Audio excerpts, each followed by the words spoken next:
إن الحمد لله نحمده ونستعينه ونستغفره ونعوذ بالله من شرور أنفسنا ومن سيئات أعمالنا من يهده الله فلا مضل له ومن يضلل فلا هادي له وأشهد أن لا إله إلا الله وحده لا شريك له وأشهد أن محمدا عبده ورسوله يا أيها الذين آمنوا اتقوا الله حق تقاته ولا تموتن إلا وأنتم مسلمون يا أيها الناس اتقوا ربكم الذي خلقكم من نفس واحدة وخلق منها زوجها وبث منهما رجالا كثيرا ونساء واتقوا الله الذي تساءلون به والأرحام إن الله كان عليكم رقيبا يا أيها الذين آمنوا اتقوا الله وقولوا قولا سديدا يصلح لكم أعمالكم ويغفر لكم ذنوبكم ومن يطع الله ورسوله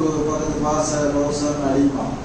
வார்த்தைகளில் சிறந்தது அல்லாஹ்வுடைய வார்த்தை, வழிகாட்டலில் சிறந்தது நபிகள் நாயகம் ஸல்லல்லாஹு அலைஹி வஸல்லம் அவர்களுடைய வழிகாட்டல், காரியங்களில் கெட்டது மார்க்கத்தின் பெயரால் உண்டாக்கப்படும் புதுமைகள், ஒவ்வொரு புதுமைகளும் வழிகேடுகள் அனைத்தும் நரகத்தில் கொண்டு போய் சேர்க்கும். கண்ணியத்திற்குரிய அல்லாஹ்வின் நல்லடியார்களே, கடந்த சில வாரங்களுக்கு முன்பாக நம்முடைய வாழ்க்கையில் ஏற்படக்கூடிய சோதனைகளை குறித்து ஒரு முஸ்லிமுடைய பார்வை எப்படி இருக்க வேண்டும் என்கின்ற மார்க்க வழிகாட்டலை நாம் பார்த்தோம்.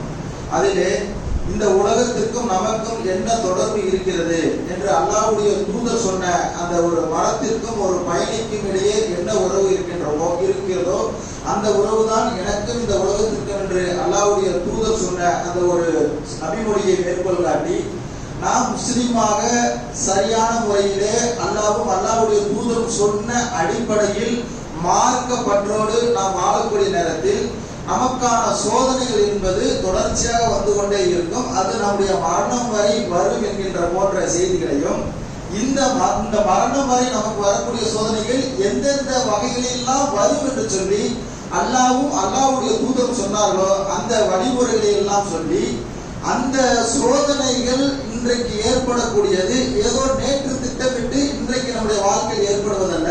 இந்த உலகத்தையே அல்லாஹ் படைப்பதற்கு முன்பாக 50,000 வருடங்களுக்கு முன்பாக எழுதப்பட்ட ஏட்டிலே இருக்கக்கூடியதுதான் இன்றைக்கு நம்முடைய வாழ்க்கையில் நடந்து கொண்டிருக்கிறது என்பதையும், இந்த எழுதப்பட்ட ஏடாக இருக்கக்கூடிய நம்முடைய விதி என்பது யாராலும் மாற்ற முடியாதது. ஒட்டுமொத்த மனித சமுதாயமும் சேர்ந்தாலும் அதில் கூட்டவும் முடியாது, குறைக்கவும் முடியாது.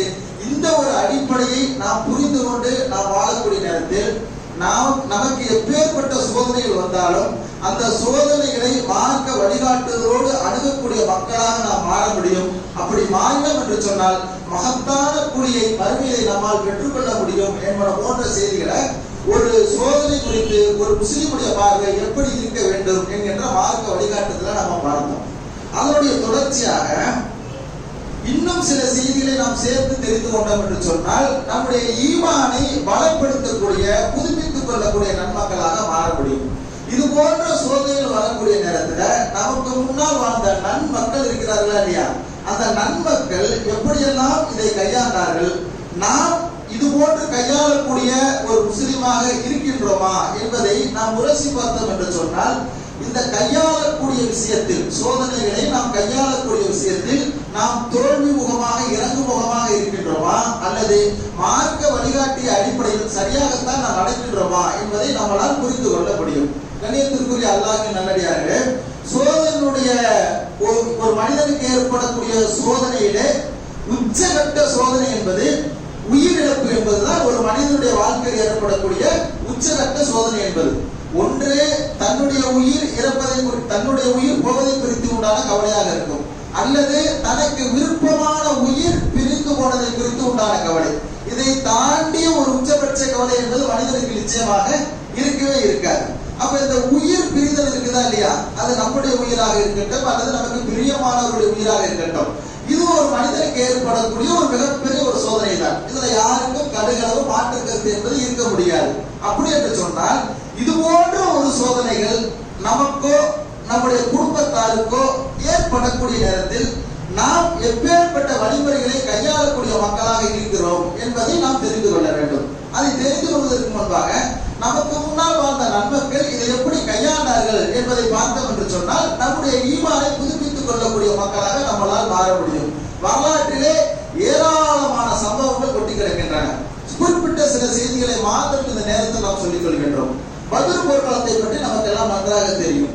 அந்த போர்க்களத்திற்கு சென்ற ஹாரிசா என்கின்ற ஒரு நபித்தோழர் தன்னுடைய வீடு திரும்பவில்லை. வீடு திரும்பவில்லை என்று சொன்னால் போரிலே கொல்லப்பட்டு விட்டார். அல்லாஹ்வுடைய பாதையிலே தன்னுடைய உயிரை கொடுத்து விட்டார். ஷஹீதுடைய அந்தஸ்தை பெற்று விட்டார். அப்ப ஹாரிசாவுடைய தாயார் நபிகள் நாயகம் ஸல்லல்லாஹு அலைஹி வஸல்லம் இடத்துல வருகிறார்கள். பத்ர் போர் முடிஞ்சா அன்னைக்கு இருக்கிற மாதிரி நவீன காலம் நவீன வசதி எல்லாம் கிடையாது தானே. அங்க இருந்து உடலை கொண்டு வந்து அடக்கம் பண்ணக்கூடிய ஒரு சூழ்நிலை எல்லாம் கிடையாது இருக்கக்கூடிய பகுதிகள்ல. எங்க மௌத்தா போறாங்களோ அங்கேயே அடக்கம் பண்ணிடுவாங்க. நீங்க பத்ருக்கு போயிருந்தா தெரியும். யாராவது ஹஜ் உம்ராவுக்கு போகும்பொழுது பத்ருக்கு கூட்டிட்டு போவாங்க. அப்படி கூட்டிட்டு போகக்கூடிய நேரத்துல பாத்தீங்கன்னா அங்க யாரெல்லாம் மரணித்தார்களோ அவர்கள் அங்கே அடக்கம் செய்யப்பட்டிருக்கூடிய இடத்தை காட்டுவார்கள். அப்ப மக்காவுக்கோ மதீனாவுக்கோ இல்ல எதுவும் சொந்த ஊரோ அங்க வருவதற்கான வசதி வாய்ப்புகள் அன்றைய காலகட்டத்துல கிடையவே கிடையாது. அப்ப ஏற்பட்ட நிலையில் மகன் மௌத்தா போயிட்டாரு. மகனுடைய அந்த மரணித்த முகத்தை கூட அந்த தாயார் பார்க்கவே இல்லை. பத்ருக்கு போகும் பொழுது கடைசியாக பார்த்த பார்வைதான் இறுதி பார்வை அந்த தாயாருக்கு.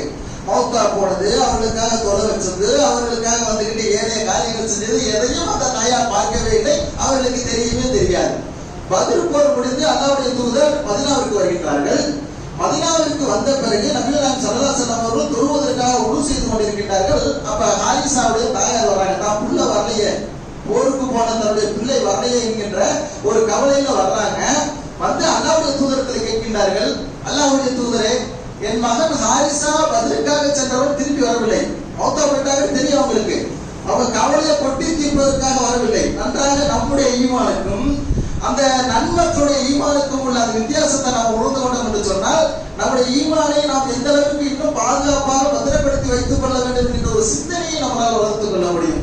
அந்த உம்மு ஹாரிசா என்கின்ற அந்த ஒரு பெண்மணி நபிகள் நாயகம் ஸல்லல்லாஹு அலைஹி வஸல்லம் இடத்தில் வந்து கேட்கிறார்கள், அல்லாஹ்வுடைய தூதரே, என்னுடைய மகன் ஹாரிசா பத்ருக்காக போனவன் திரும்பி வரவில்லை. அவன் மரணித்து விட்டான் என்று எனக்கு தெரியும். அல்லாஹ்வுடைய தூதரே, இப்பொழுது எனக்கு தேவையான செய்தி என்ன தெரியுமா? என் மகனின் நிலை என்ன? மௌத்தா போயிட்டாரு, மகன் மௌத்தா போயிட்டாரு. ஆனால் என்னுடைய மகனின் நிலை என்ன? என்னுடைய மகனை குறித்து ஏதாவது நீங்கள் நான் தாங்க முடியாத செய்தியை சொன்னால் நான் அழுது கொண்டே இருப்பேன். அது என்னால் தாங்க முடியாது. என் மகனை குறித்து நீங்கள் நல்ல விதமான செய்தியை சொன்னீங்கன்னு சொன்னால் இதை விட உலகத்தில் எனக்கு சந்தோஷம் எதுவும் கிடையாது என்று சொல்லி அந்த தாயார் வந்து சொல்கிறார்கள். எது? மௌத்தா போய் கிடக்கின்ற மகனை குறித்து சந்தோஷமான செய்தியை நீங்கள் சொன்னால் அதை விட எனக்கு வேற சந்தோஷம் இல்லை என்று சொல்லி ஒரு தாயார் வந்து சொல்கிறார்கள். எத்தனை நாள் இருக்கும்? பத்ரில இருந்து மக்கா மதீனாவுக்கு வந்து சேர்றதுக்கு ஒரு நாள், 2 நாள், 3 நாள், அவ்வளவுதான் அதிகபட்சம். அந்த ஒரு மகன் மரணித்த ஒரு 3 நாள் இடைவெளியில ஒரு தாயாருடைய அந்த நாவிலிருந்து வரக்கூடிய வார்த்தையை பாருங்க. மகன் செத்து போயிட்டானே, இருந்த ஆதரவு போயிருச்சே, நம்முடைய எதிர்காலம் போயிருச்சே, நாம எப்படி எல்லாம் வளர்க்கணும் ஆசைப்பட்டிருந்தோம், எப்படி எல்லாம் உருவாக்கணும் ஆசைப்பட்டிருந்தோம், இது எல்லாத்தையும் அவங்க என்ன பண்றாங்க? உடைத்து தகர்த்து விட்டு மகன் அல்லாஹ்வுடைய பாதையிலே உயிரை கொடுத்து விட்டான். ஆனால் அவர் உயிரை கொடுத்ததற்கான நற்பலன் கிடைத்ததா இல்லையா? அதைத்தான் அந்த தாயார் கேட்க வந்திருக்கிறாங்க. என்ன கேட்க வர்றாங்கன்னு சொன்னா, என் மகன் இப்பொழுது சொர்க்கவாசியாக இருக்கின்றானா அல்லது வேறு ஏதாவதா என்கின்ற அர்த்தத்தில் கேட்டு வருகின்றார்கள். நபிகள் நாயகம் ஸல்லல்லாஹு அலைஹி வஸல்லம் அவர்கள் அல்லாஹ்வுடைய அந்த வஹீயின் அடிப்படையில அவர்கள் சொல்கின்றார்கள், உம்மு ஹாரிசா, உன்னுடைய மகன் ஹாரிசா சொர்க்கத்திலே இருக்கிறான் சொல்றாங்க. உன்னுடைய மகன் ஹாரிசா என்ன? அல்லாஹ்வுடைய பாதையில் உயிர் துறந்த தியாகிகளுக்கு கபருடைய வாழ்க்கை என்பது கிடையவே கிடையாது. அவர்களுக்கு மன்னரை வாழ்க்கை என்பது கிடையவே கிடையாது. அல்லாஹ்வுடைய பாதையில உயிரை கொடுத்தவர்களுக்கு அவர்களுடைய உயிர் நேரடியாக பறிக்கப்பட்டு சொர்க்கத்திலே ஒரு பச்சை பறவையாக மாற்றப்பட்டு சொர்க்கத்தில் அவங்க சுத்திக்கிட்டு இருப்பாங்க. கபருடைய வாழ்க்கைக்கு அவர்களுக்கு எந்த விதமான சம்பந்தமும் கிடையவே கிடையாது. அப்ப அல்லாஹ்வுடைய தூதர் இதை எப்படி சொல்றாங்கன்னா, அல்லாஹ் வஹீயின் அடிப்படையில் அறிவித்து கொடுத்த அடிப்படையில் சொல்றாங்க, உன்னுடைய மகன் சொர்க்கத்துல இருக்கிறான்னு சொன்னோங்க. அந்த தாயாருக்கு சந்தோஷம். யோசிச்சு பாருங்களேன், மகன் மௌத்து செய்தியை கேட்க வந்திருக்கிறாங்க. மௌத்து செய்தியை கேட்க வந்த இடத்துல சந்தோஷமாக ஒரு பெண்மணியால் எப்படி மாற முடிகிறது? அந்த சந்தோஷத்துல திரும்பி போகக்கூடிய நேரத்துல ரசூலுல்லாஹ் மறுபடியும் கூப்பிடுறாங்க, உம்மு ஹாரிசா, உடைய மகன் சொர்க்கத்துல எங்க இருக்கா தெரியுமா? சொர்க்கத்துல இருக்கா சுப செய்தி சொல்லப்பட்டு விட்டது. ஆனால் உடைய மகன் சொர்க்கத்துல எங்க இருக்கா தெரியுமா? ஜன்னத்துல் ஃபிர்தௌஸிலே உடைய மகன் இருக்கின்றான். சொர்க்கத்திலேயே உயர்தரமாக இருக்கக்கூடிய, சொர்க்கத்திலே முதலிடத்தில் இருக்கக்கூடிய ஜன்னத்துல் ஃபிர்தௌஸிலே உடைய மகன் இருக்கிறான் என்று சொன்ன பொழுது ஹதீஸிலே பார்க்கின்றோம், அந்த தாயார் ஒரு மான் எப்படி துள்ளி குதித்து கொண்டு ஓடும், மான் துள்ளி குதித்து கொண்டு ஓடுறதை பார்த்துக்கவே இல்லையா? அது போன்று மதீனாவுடைய வீதியிலே என்னுடைய மகன் ஹாரிஸா சொர்க்கவாசி, என்னுடைய மகன் ஹாரிஸா சொர்க்கவாசி, என்னுடைய மகன் ஹாரிஸா சொர்க்கவாசி என்று சொல்லி ஒரு மானை போல துள்ளி குதித்துக் கொண்டு ஓடியதாக நமக்கு வரலாற்று நிகழ்வுகள் சொல்கின்றன. கொஞ்சம் யோசித்து பாருங்கள் சகோதரர்களே, இது ஒரு மனிதனுக்கு சுப செய்தியா அல்லது ஒரு மனிதனுக்கு கவலை தரக்கூடிய செய்தியா? ஒரு தாய் தன்னுடைய மகன் இறந்து விட்டார் என்கின்ற செய்தி நல்ல செய்தியா கெட்ட செய்தியா? மனித சமுதாயத்திற்கு கெட்ட செய்தி. ஆனால் ஒரு முஸ்லிமிற்கு என் மகன் சரியான இலக்கை அடைந்து கொண்டான் என்கின்ற ஒரு சுப செய்தி. இதுதான் உண்மையான பாசங்கள், இதுதான் உண்மையான அக்கறைகள். நம்ம பிள்ளைகளை எதற்காக உருவாக்க வேண்டும் என்று ஆசைப்படுகின்றோம்? நானும் சொர்க்கவாசியாக ஆகி, என்னுடைய பிள்ளைகளும் சொர்க்கவாசியாகி, நாளை வறுமை நாளை குடும்பத்திலே குடும்பத்தாரோடு ஜன்னத்திலே இறைவன் எங்களை ஒன்று சேர்க்க வேண்டும் என்பதுதானே உண்மையான பாசம் என்பது. அந்த உண்மையான பாசத்தை, உண்மையான இலக்கை, உண்மையான அக்கறையை உம்மு ஹாரிஸா ரலியல்லாஹு அன்ஹா புரிந்து கொண்ட காரணத்தினால் மகனின் இலக்கை அடைந்து விட்டான். என் மகன் என்ன இலக்கு? சொர்க்கம் என்கின்ற ஒரு இலக்கை அடைந்து விட்டான் என்று சொல்லி சந்தோஷத்திலே குதித்து செல்லக்கூடியதை பார்த்தோமே இல்லையா? இப்ப ஒரு மனிதனுக்கு உச்சகட்ட சோதனையாக இருக்கின்ற அந்த உயிரிழப்பை ஒரு தாயாக இருந்து உம்மு ஹாரிஸா ரலியல்லாஹு அன்ஹா அவர்கள் எப்படி எடுத்துக்கொண்டார்கள்?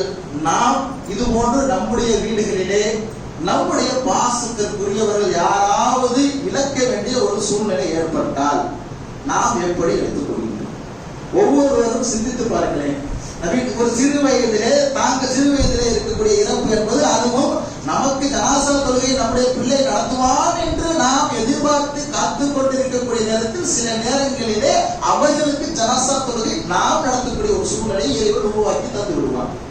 அப்படி இருக்கக்கூடிய நேரத்துல நாம் இதை எப்படி கையாளக்கூடிய மக்களாக இருக்கின்றோம்? யோசித்து பாருங்களேன். நபிகள் நாயகம் ஸல்லல்லாஹு அலைஹி வஸல்லம் அவர்கள் சொன்னார்கள், சிறு வயதிலே இறக்கக்கூடிய அந்த குழந்தையுடைய தாயாருக்கு தகப்பனாருக்கு உள்ள சுபச்செய்தி என்ன தெரியுமா? சிறு வயசுல பிள்ளைகள் இறக்குறாங்களா இல்லையா, அவர்களுக்கும் ஒரு நற்செய்தி அல்லாஹ்வுடைய தூதர் சொன்னார்கள்.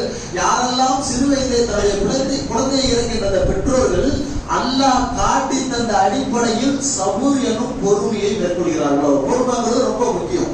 வார்த்தைகளை விட்டுறக்கூடாது, கவனமாக கொடுத்தவன் எடுத்துக்கொண்டான் என்கின்ற மார்க்க வழிகாட்டுதல சரியான முறையில் கையாண்டு இருந்தோம் என்று சொன்னால் நாளை மறுமை நாளிலே இந்த குழந்தைகள் சொர்க்கத்துடைய வாசலில் வந்து நின்று தன்னுடைய தாயையும் தகப்பனையும் சொர்க்கத்திற்கு இழுத்து செல்லாமல் விடாது என்று சொல்லி அல்லாஹ்வுடைய சுப செய்தி சொன்னார்கள். இதோட என்ன பாக்கியம்? இது என்ன சவால்? இதோட பாக்கியம் நம்ம புள்ள கையை பிடிச்சு நம்ம குடும்பத்தில் இப்படி ஒரு இழப்பு ஏற்பட்டு விட்டது என்று சொன்னால் நம்ம புள்ள நம்ம எப்படியாவது தாயும் தகப்பனையும் சொர்க்கத்துல பிடிச்சி இழுத்துட்டு போகணும் என்று வாசல் வந்து அவரை இழுத்து போறதை பெரிய பாக்கியம் என்ன சகோதர சோதனை இருக்கிறது. அப்ப உம்மு ஹாரிஸா அவர்கள் அது சரியான முறையில விலக்கி வைத்திருந்த காரணத்தினால்தான் இலக்கு சொர்க்கம் அந்த பிள்ளையே அடைஞ்சிட்டான், புள்ள நம்மளை வந்து கூட்டிட்டு போயிடுவாங்க என்கின்ற ஒரு ஈமானிய பார்வை இருந்ததா இல்லையா? இது போன்ற ஒரு பார்வை தான் நம்முடைய வாழ்க்கையிலும் பார்க்க வேண்டும் என்பதை நாம் விளங்கிக் கொள்ள வேண்டும். இது பிறரால் நம்முடைய குடும்பத்தில் பிறருக்கு ஏற்படக்கூடிய உயிரிழப்பு என்பது சில நேரங்களில் நம்முடைய உயிர் போகக்கூடிய ஒரு சூழ்நிலை வரும். எதை எதிர்பாராத விதமாக நம்ம ஒரு நல்ல ஆரோக்கியமா இருப்போம், திலகாத்திரமா இருப்போம், ஒரு அப்படி எந்த ஒரு அறிகுறியுமே இல்லை, மார்க் அடிப்படை சொல்ல முடியாது. மௌத்துங்கிறது எப்போ வேணாலும் வருங்கிறது நம்ம சென்ற முறை அந்த சோதனைகளை குறித்து உண்டான செய்திகள்ல நம்ம பார்த்துட்டோம். வயசை வச்சோ ஆரோக்கியத்தை வச்சோ எதை வச்சோ நம்ம வந்துட்டு மௌத்தை வந்துக்கிட்டு கணிக்கவே முடியாது. எப்போ வேணாலும் வரலாம். சும்மா வந்துருக்கிறோம், வீட்டுக்கு போறதுக்கு உத்தரவாதம் கிடையாதுங்கிறத நம்பியவர்களாகத்தான் நம்ம எல்லா நேரத்தில் அமர்ந்து கொண்டிருக்கின்றோம். அப்படி எதிர்பாராத விதமான ஒரு மரணம் வரக்கூடிய நேரத்தில் உண்மையிலேயே நாம் எப்படி இருக்கின்றோம், நமக்கு முன்னால் வாழ்ந்த நன்மக்கள் எப்படி இருந்தார்கள் என்கின்ற ஒரு செய்தியை பார்த்தோம் என்று சொன்னால், நாம் நம்முடைய இது போன்ற எதிர்பாராத மரணம் வரக்கூடிய நேரத்தில் நாம் எப்பேற்பட்ட வார்த்தைகளையோ நம்முடைய நாவிலே மொழியக்கூடிய மக்களாக இருப்போம் என்பதை நம்மளால் புரிந்து கொள்ள முடியும். வரலாற்றில் இதற்கான ஒரு நிகழ்வு, அழகான ஒரு நிகழ்வு, நம்முடைய ஈமானை எல்லாம் பலப்படுத்தக்கூடிய வகையில் இருக்கக்கூடிய ஒரு நிகழ்வு. ஹரம் இப்னு மில்ஹான் ரலியல்லாஹு என்று சொல்லப்படக்கூடிய ஒரு நபித்துறை வரலாறு நமக்கெல்லாம் நன்றாக தெரியும். நபிகள் நாயகம் ஸல்லல்லாஹு அலைஹி வஸல்லம் அவர்கள் ஒரு 70 காரிகளை, குர்ஆனை மனனம் செய்த 70 காரிகளை ஒரு பிரதேசத்திற்கு மார்க்கத்தை சொல்வதற்காக அனுப்பி வைக்கிறார்கள். அவங்க வருவாங்க, வந்து கேட்கிறாங்க, ஒரு கூட்டம் வந்து இஸ்லாத்தை தழுவுகிறோம் என்று சொல்லி தழுவிவிட்டு அல்லாஹ்வுடைய தூதர்கிட்ட எங்களுக்கு மார்க்கத்தை சொல்றதுக்கு நீங்க உங்களோட இருக்கக்கூடிய நபித்தோழர்கள் நீங்க அனுப்பிச்சு வைங்க அப்படின்னு சொல்லி கேட்கிறாங்க. அப்ப ரசூலுல்லாஹ் பொறுக்கி எடுத்த 70 நபித்தோழர்களை வந்துகிட்டு இஸ்லாத்துல மிகப்பெரிய ஒரு சொத்தாக இருந்தவர்கள். ஏன் தெரியுமா?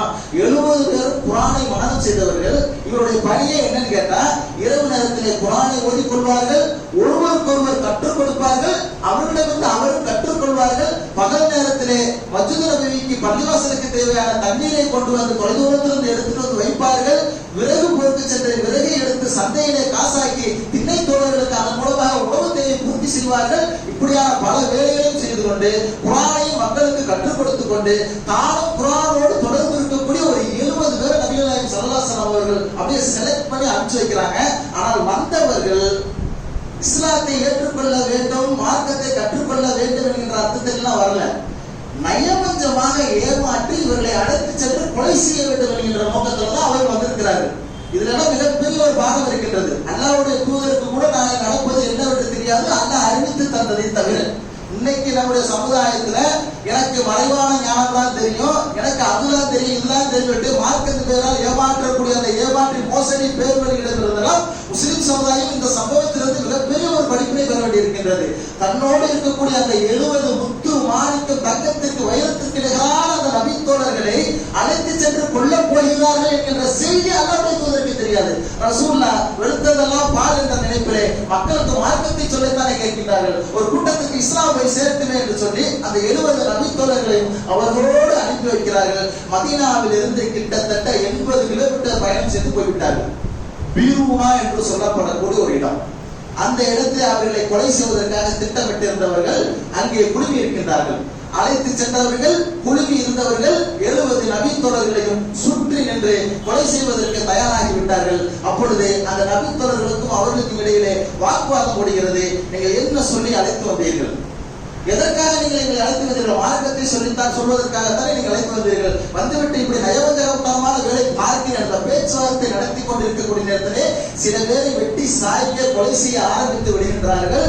அதிலே இந்த ஹரம் இப்னு மில்கான் ரலியல்லாஹு என்று சொல்லப்படக்கூடிய நபித்தோழர், இவர் யாருன்னு சொன்னா நமக்கெல்லாம் தெரியும்.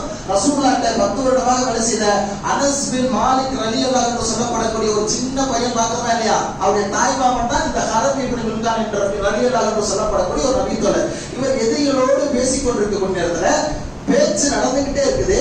பின்னாடி இருந்து ஒரு தென்னமரம் ஈட்டி வச்சு குத்தினோம் சதக்கிட்டு. பின்னாடி முதுகுல இருந்து குத்துன ஈட்டி வயிற்றுக்கு முன்னாடி வந்து நிக்குது. யோசிச்சு பாருங்க, பேச்சுவார்த்தை நடந்துகிட்டு இருக்குது.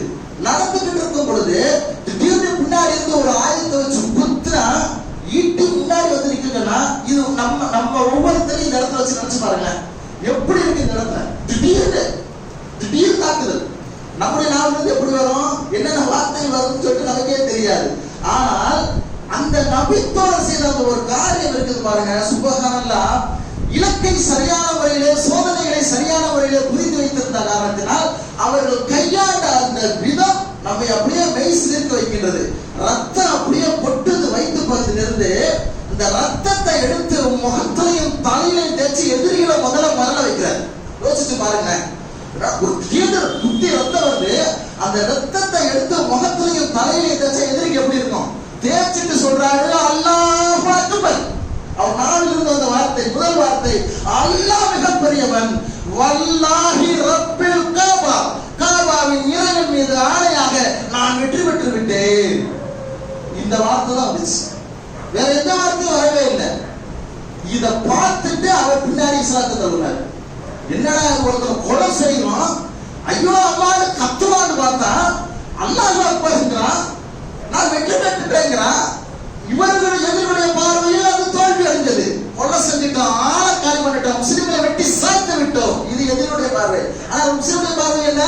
அல்லாஹ்வுடைய பாதையில உயிர் போய்விட்டால் என்னங்க, அவருடைய வாழ்க்கையிலிருந்து தப்பிக்கிறது பெரிய விஷயமா?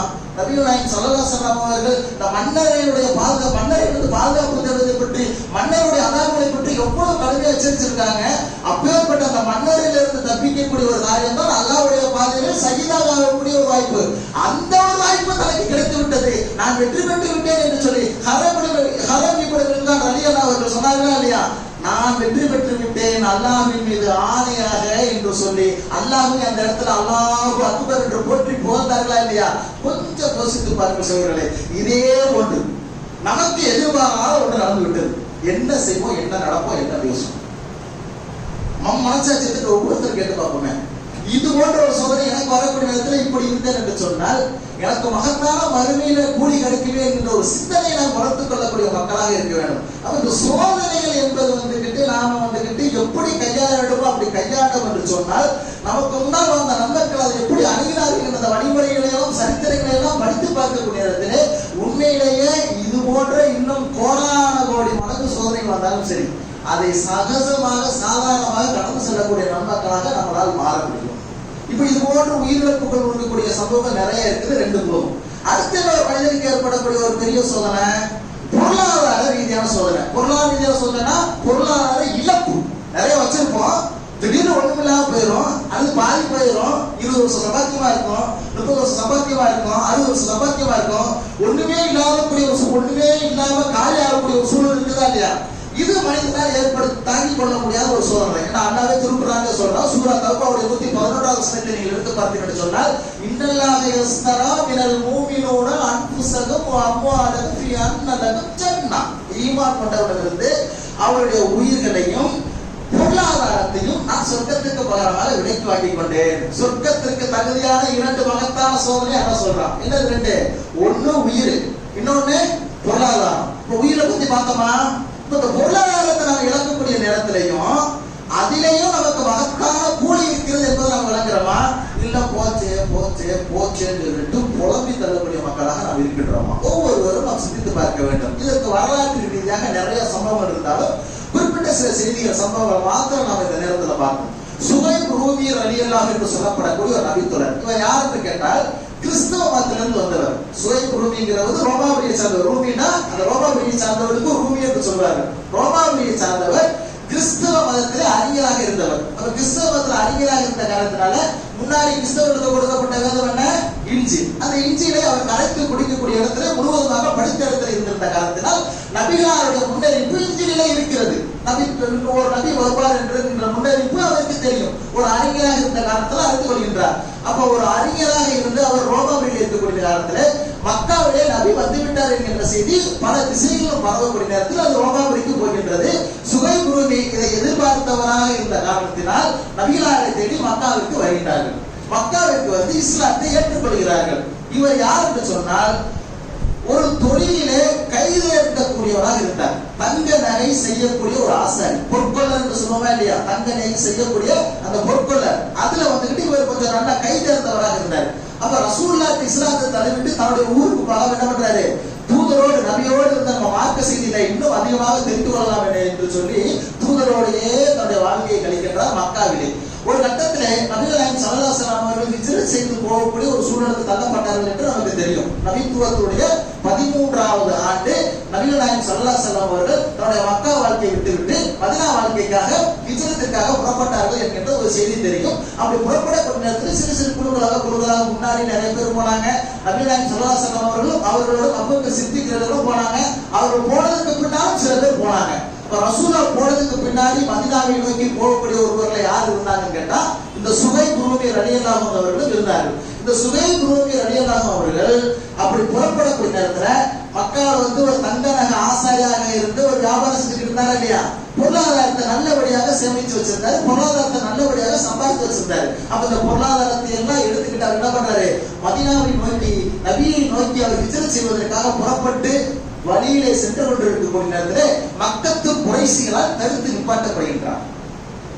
எதற்காக தடுத்து நிப்பாட்டப்படுகிறார் என்று சொன்னால் இவர் மதீனாவுக்கு செல்லக்கூடாது. 2 கண்டிஷன். நீங்க மதீனாவுக்கு போகக்கூடாது. அப்படி போறதா இருந்தா நீங்க சம்பாதித்து எடுத்து செல்கின்றீர்கள் இந்த பொருளாதாரம். இது என்ன உங்க ஊர் ரோமாபுரியில சம்பாதிச்சு நீங்க கொண்டு வந்தீங்க? எங்க மக்காவோட நீங்க சம்பாதிச்சது. நாங்க எந்த தேசத்துல இருக்கின்றோமோ, நாங்க எந்த பூமியில இருக்கின்றோமோ, நாங்க எந்த மண்ணில் வாழ்றோமோ அந்த மக்காவோட சம்பாதிச்ச எங்களுடைய பொருளாதாரம். அப்ப எங்களுடைய பொருளாதாரத்தை கொடுத்துட்டு வேணா நீங்க மதீனாவுக்கு போங்க அப்படிங்கிற ஒரு டிமாண்ட் வைக்கிறாங்க. 2 கோரிக்கைகள். ஒன்று, நீங்க மதீனாவுக்கு போகக்கூடாது. அப்படி போவதாக இருந்தால் நீங்க பொருளாதாரத்தை கொடுத்துட்டு தான் நீங்க போகணும்னு சொன்ன உடனே இந்த இடத்துல எதிரிகள் விட்டார்கள். பொருளாதாரத்தை ஆசையை காட்டி பொருளாதார முடக்கத்தை ஏற்படுத்தி விட்டோம் என்று சொன்னால் அதற்கு மயங்கி விடுவார்கள். நபித்தோழர் என்கின்ற ஒரு தப்பு கணக்கு போட்டுத்தான் மக்கத்து குறைசிகள் இப்பேற்பட்ட ஒரு கண்டிஷனை போடக்கூடிய நேரத்திலே நாமெல்லாம் எதிர்பாராத விதமாக இந்த மனித சமுதாயம் இவ்வளவு காலம் சம்பாதிச்சு வச்சிருக்கோம், இதை இழந்துட்டு இன்னொரு ஊருக்கு போகணுமா அப்படிங்கிற மாதிரி மனித சமுதாயம் யோசிக்கும். ஆனால் நபித்தோழர்கள் அப்படி யோசிக்கவில்லை. இந்த பொருளாதாரத்தை இழந்தாலும் பரவாயில்லை, நல்லா கொடுப்பா, பின்னாடி கொடுக்காம விடுவோம், அதை பத்தி கவலை கிடையாது. ஆனால் ஹிஜ்ரத் செய்து போவதை தடுப்பதற்கு அந்த வாசலை நாம் எந்த காலத்திலும் இவர்களுக்கு திறந்து விட்டு விடக் கூடாது. நபியோடு தான் நாம் போய் இருக்க வேண்டும் என்பதற்காக இந்த பொருளாதாரத்தை கொடுத்தால் விட்டு விடுவீர்களா என்று கேட்டுவிட்டு அந்த பொருளாதாரத்தை அத்தனையும் தூக்கி கொடுத்துட்டு வீசுநகையும் வெறுமையும் சொல்லுவோமா இல்லையா, அது போன்று மதீனாவிற்கு போய் சென்றடைகின்றார். அவர் மதீனாவுக்கு போறதற்கு முன்பாகவே நபிகள் நாயகம் ஸல்லல்லாஹு அலைஹி வஸல்லம் அவர்களுக்கு அல்லாஹ் வஹீயின் மூலமாக அந்த செய்தியை அறிவித்து கொடுத்து விட்டான். இது போன்று சுஹைப் ரூமியுடைய சம்பவம் நடந்திருக்கிறது என்று சொல்லி வஹீயின் மூலமாக நபிகள் நாயகம் ஸல்லல்லாஹு அலைஹி வஸல்லம் அவர்களுக்கு அறிவித்து கொடுத்து விட்டார். சுஹைப் ரூமி அவர்கள் மதீனாவுக்குள்ளே என்ட்ரி ஆகிறார்கள். நபிகள் நாயகம் ஸல்லல்லாஹு அலைஹி வஸல்லம் அவர்கள் நபித்தோழர்கள் அருகாமையில் இருக்கக்கூடிய நேரத்திலே சுஹைப் ரூமியை பார்த்து சொன்னார்கள், சுஹைப் அருமையான லாபகரமான ஒரு வியாபாரத்தை செய்துவிட்டு வந்திருக்கிறார். இது நம்முடைய பார்வையில் நஷ்ட வியாபாரமா லாப வியாபாரம்? நம்ம பார்வையில் என்ன சொல்லுவாங்க, அப்பா எவ்வளவு சம்பாதிச்சு இவ்வளவு காலம் சேர்த்து வச்சதை போய் வந்துட்டு சரி இப்போதைக்கு இருக்கிறேன்னு சொல்லிட்டு இருந்துட்டு அதுக்கப்புறம் வந்துட்டு ஏதாச்சும் மணிவரை அப்படி பண்ணி ஏதாச்சும் அப்படி மாதிரி பல யோசனைகளுக்கு நம்ம இடம் கொடுப்போம். ஆனா ரசூலுல்லாஹ் சொல்றாங்க இது லாபகரமான வியாபாரம். அதான் சொல்றான், இது வியாபாரம்னு சொல்றான். இன்னல்லாஹ யஸ்தரா மினல் மூமினூன அன்ஃபுஸஹும் வ அம்வாலஹும் ஃபி அன்லஹும் ஜன்னah. ஈமான் கொண்டவர்களிருந்து அவருடைய உயிர்களையும் அவருடைய பொருளாதாரத்தையும் அல்லாஹ் சொர்க்கத்திற்கு பாரமாக விலைக்கு வாங்கி கொண்டார். அந்த வசனத்துடைய இறுதியில் அல்லாஹ் சொல்லக்கூடிய வாசகம் என்ன தெரியுமா, அவர்கள் ஒப்பந்தம் செய்து கொண்ட இந்த வியாபாரத்தில் மகிழ்ச்சி அடையட்டும். அல்லாஹ்வுக்கு நமக்குமான ஒரு வியாபார ஒப்பந்தம் என்ன தெரியுமா, நாம் உயிரையும் பொருளாதாரத்தையும் அல்லாஹ்வுக்காக கொடுப்பதாக இருந்தால் அல்லாஹ் நமக்கு சொர்க்கத்தை கொடுப்பதாக சொல்கின்றார். இதற்கு பேரு அல்லாஹ் என்ன சொல்றான், இது ஒரு பிசினஸ், இது ஒரு வியாபாரம் என்று சொல்கின்றார். அதனால்தான் அந்த வசனத்துடைய இறுதியில் அவர்கள் ஒப்பந்தம் செய்து கொண்ட இந்த வியாபாரத்தில் மகிழ்ச்சி அடையட்டும். ரசூலுல்லாஹ் சொன்னாங்க, சுஹைப் லாபகரமான ஒரு வியாபாரத்தை செய்துவிட்டு வந்திருக்கிறார். நம்முடைய வாழ்வில் யோசித்து பாருங்க, இன்றைக்கு பொருளாதார இழப்புகள் ஏற்படுதல் எவ்வளவோ ஏற்படக்கூடிய நேரத்துல நாம் இப்படி யாராவது நினைக்கிறோமா, நான் முஸ்லீம் என்பதற்காக என்னுடைய பொருளாதாரம் இழக்கப்பட்டிருக்கிறது அப்படிங்கிற ஒரு சிந்தனையை நம்ம வளர்த்து கொண்டோம் என்று சொன்னால் இது மறுமையிலும் நமக்கு மகத்தான கூலிய வந்து நிற்குமா இல்லையா. என்னுடைய அடியா எனக்காக அவருடைய பொருளாதாரத்தை கொடுத்தான். அல்லாவுடைய வாக்குறுதி மீறுவானா? வாக்குறுதி மீற மாட்டான். நான் உனக்கு வாக்குறுதி கொடுத்துருக்கேன், நல்லா சொல்லுவானா இல்லையா, பொருளாதாரத்தை என்னுடைய பாதையில நீ கொடுத்துட்டுனா உனக்கு சொர்க்கத்தை தரதான் நான் வாக்கு வச்சிருக்கேனா இல்லையா, அந்த சொர்க்கத்திற்குள் நுழைகின்ற அல்லாஹ் கூறுவானா இல்லையா. இப்படி நாம நினைச்சோம் சொன்னா நம்முடைய வாழ்க்கையில் ஏற்படக்கூடிய எவ்வளவு பொருளாதார நெருக்கடிகளாக இருந்தாலும் நாம் என்ன பண்ணுவோம், அதை சரியான முறையில் கையாளக்கூடிய மக்களாக இருப்போமா இல்லையா. ஆனா என்ன நடக்குது, நம்மகிட்ட ஒரு பொருளாதாரம் நல்ல வசதி வாய்ப்புகளோடு இருக்கக்கூடிய இடத்துல திடீரென்ற ஒரு சரிவு, அதுல ஒரு இழப்பு, அதுல ஒரு நஷ்டம் வரக்கூடிய நேரத்துல அப்படியே துவண்டு போய் மூளையில உடங்கி மன உளைச்சலுக்கு ஆளாகி மன இறுக்கத்திற்கு ஆளாகி மன நோய்க்கு ஆளாகி பித்து பிடித்த மாதிரி ஆயிடுறேன். எதனால் இதெல்லாம் ஏற்படுது, மார்க்க வழிகாட்டுதல் சரியான முறையில இல்லாத காரணத்தினால். அப்ப நாம யோசித்து பார்க்க வேண்டும், இந்த பொருளாதார இழப்புகள் ஏற்படக்கூடிய நேரத்துல நாம் எல்லாம் எப்படி நடக்க வேண்டும் என்கின்ற வழிமுறையை ஏராளமான வரலாற்று நிகழ்வு இருந்தாலும் இந்த சுஹைப் ரூமியுடைய வரலாறு மிகவும் நமக்கு தெள்ள தெளிவாக எடுத்து காட்டுகின்றது. இது அல்லாமல் இன்னும் ஏராளமான நிறைய செய்திகள் இருக்கின்றன. அது போன்ற செய்திகள் அனைத்தையும் நாம் படித்து பார்க்கக்கூடிய நேரத்திலே நமக்கு சோதனைகள் வரக்கூடிய நேரத்தில் நம்முடைய ஈமானை பலப்படுத்தி பாதுகாத்து புதுப்பித்துக் கொள்ளக்கூடிய நன்மக்களாக மாற முடியும் என்பதை நாம் நினைவிலே வைத்துக் கொள்ள வேண்டும்.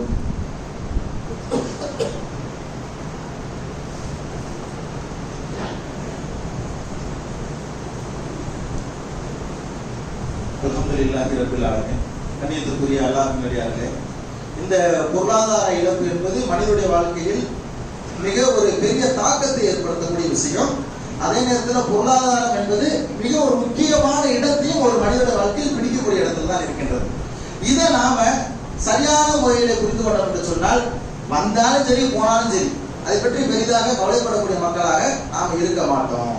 நமக்கெல்லாம் நன்றாக தெரியும், திருக்குர்ஆனிலே அல்லாஹ் ஒட்டுமொத்த மூமின்களுக்கும் முன்னுதாரணமாக 2 பெண்கள் எல்லாம் சொல்லுவான். ஒட்டுமொத்த மூமின் கியாமத் நாள் வரைக்கும் வரக்கூடிய மூமின்களுக்கும் முன்னுதாரணமாக ஆசியா அம்மையார் அவர்களையும் மரியம் அலைஹிஸ்ஸலாம் அவர்களும் அல்லாஹ் சொல்லுவான். ஆசியா அம்மையார் யாரு? பிர்ரவுனுடைய மனைவி.